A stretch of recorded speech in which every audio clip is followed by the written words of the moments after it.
Okay, now let us proceed with looping structures. Conditional statements and then looping structures in Python. Now, if you want to use the control structures like if else or switch case, like we do in normal programming languages, in the same way we can apply them in Python also.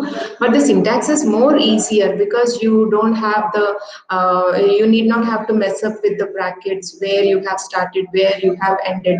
You just need to follow some indentation. So you can align your code when you start with a loop.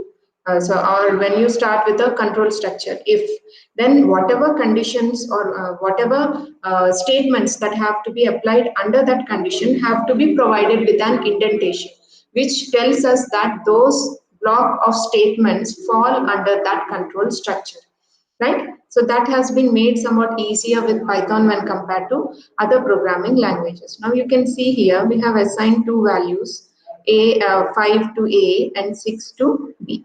Now if you wanted to print which number is the largest, I'll just give you a simplest of the if-else construct so that you will be able to understand how it works in Python. So here, if A is greater than B, you're giving the condition A is greater than B followed by a colon. Followed by a colon, it indicates that this is a control structure and one condition has to be checked. What is the condition that is being checked? If A is greater than B.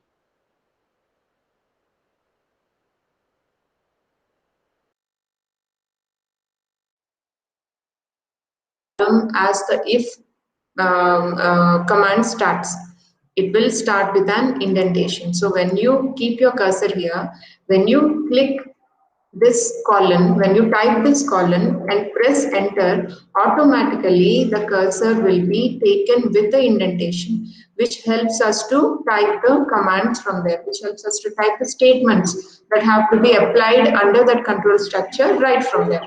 Okay, so if A is greater than B, you print A is large, else you have a condition here, else means if this doesn't work, if this is not true, in such case it has to come to the else part.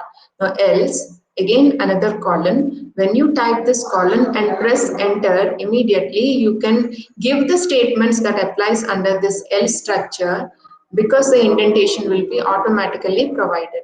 If you start somewhere in the next line, the indentation has to be given by yourself. But if you just press enter after the column, the indentation will be automatically given. So after this else, you give B is large. So this is a simple example. Because say B is larger than 5, it displays B is large. Now, if you have multiple statements to be checked, if you have multiple conditions to be checked under else part, then you have to continue with elif. Instead of else if, Python has a construct called as elif.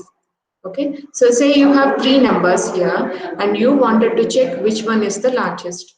Now you can give if A is greater than B and A is greater than C, automatically A is the largest. If, okay, if A is not greater than B, then you have to go for, here you can also observe the logical and operator being used to combine two conditions.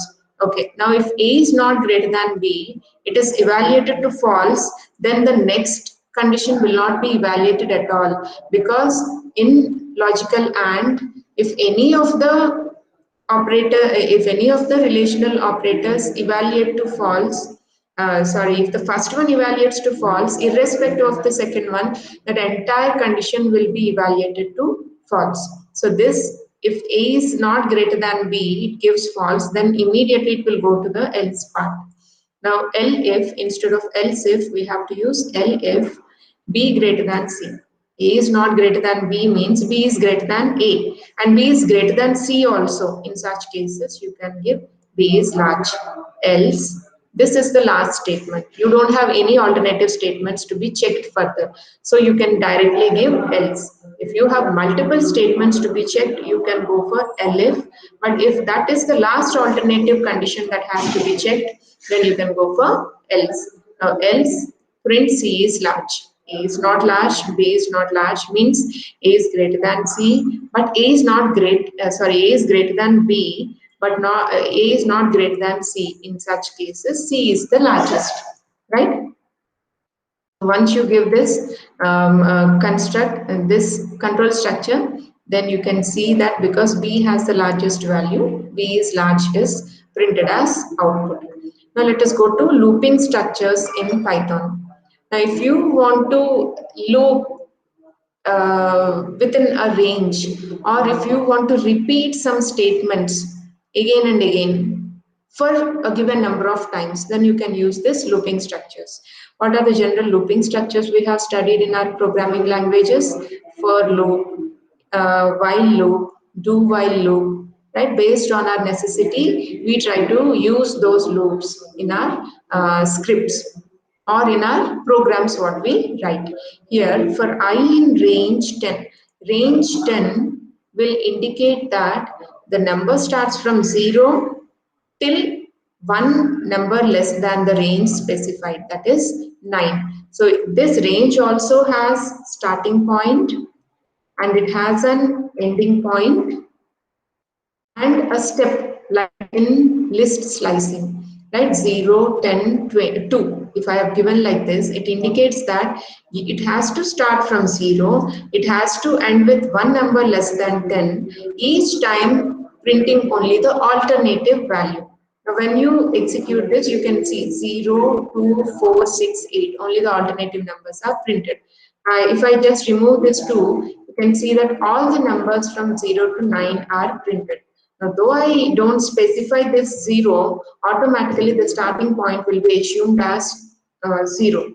And when you execute this, it will print from 0 to 9.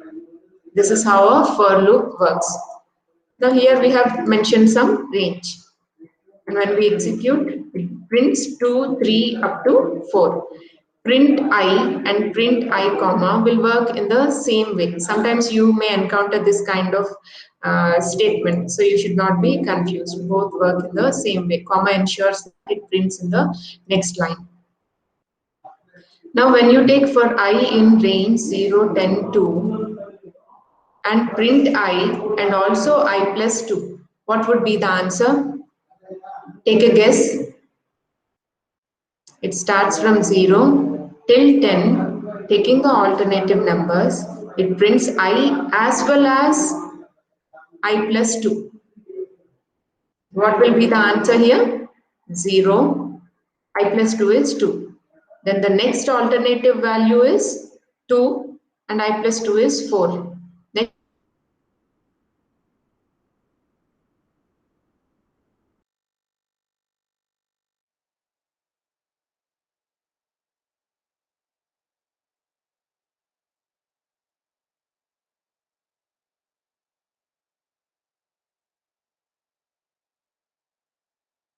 for loop, but I want it to work as an individual statement. In such cases, I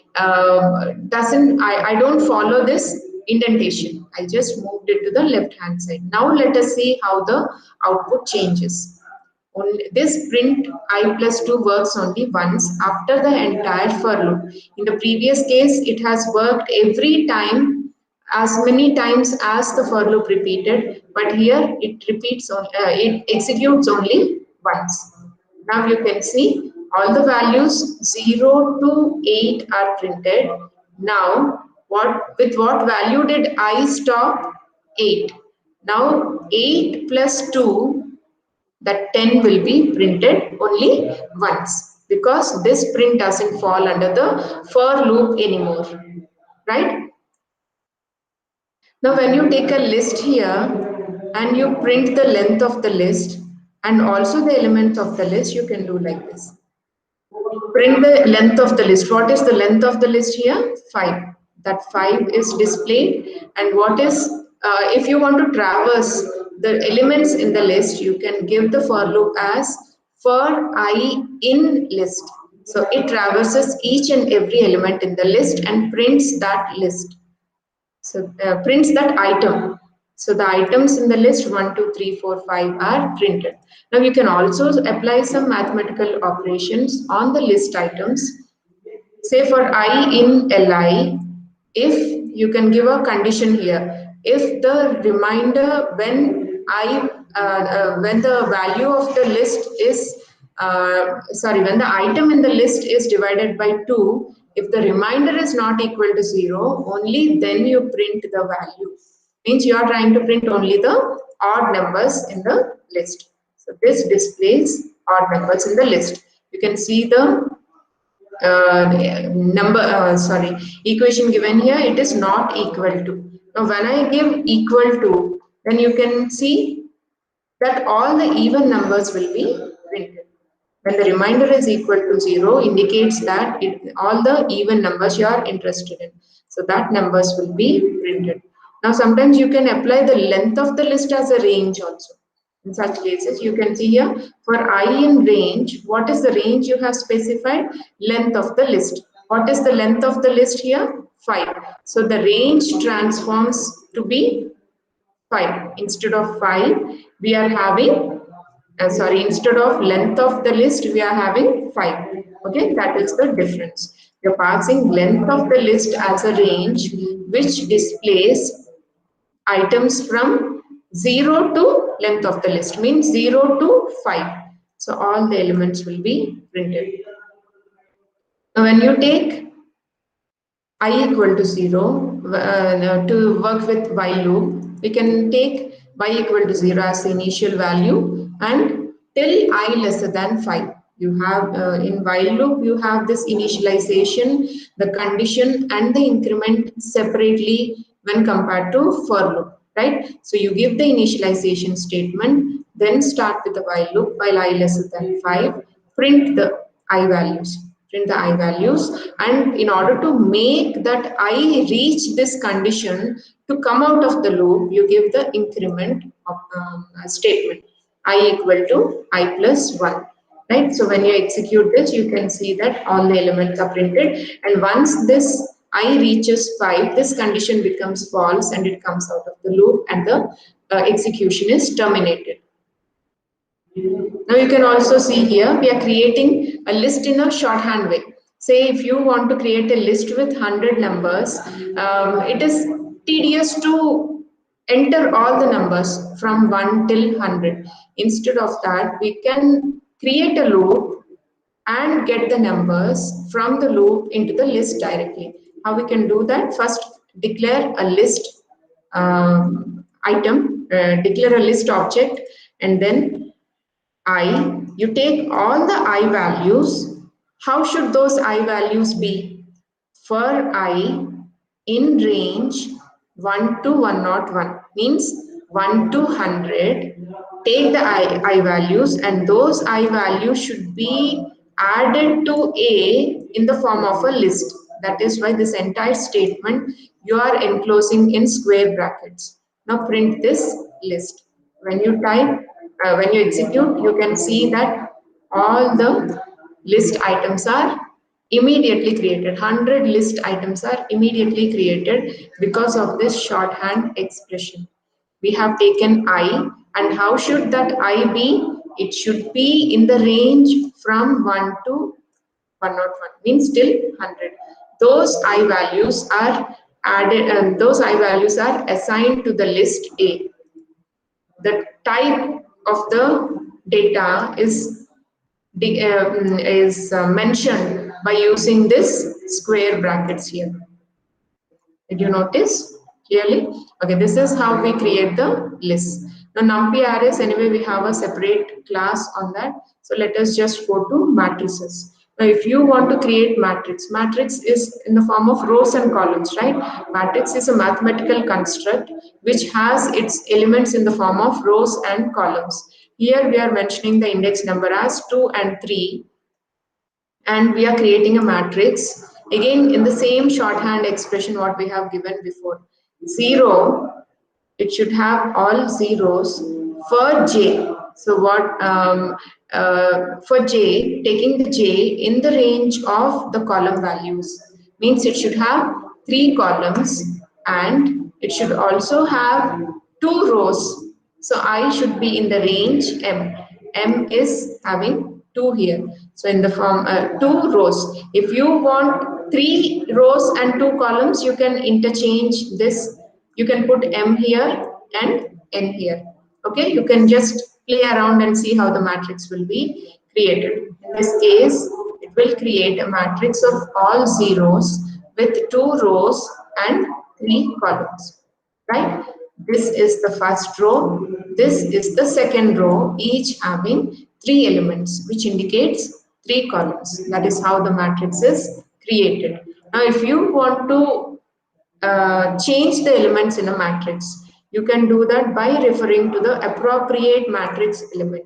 Say in the 0th row, 0th column element, if you want to modify it, if you want to assign it a value 30, you can do that. If it is multi-dimensional matrix, you have to mention 3 index numbers. Say if it is a 3 by 3 matrix, sorry, not 3 by 3. If it is a 3-dimensional matrix, then you have to mention 3 index numbers. If it is a 1-dimensional matrix, you mention 1 index number.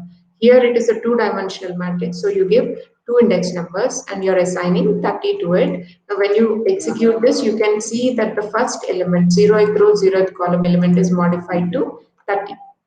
Now, we can also define functions in Python.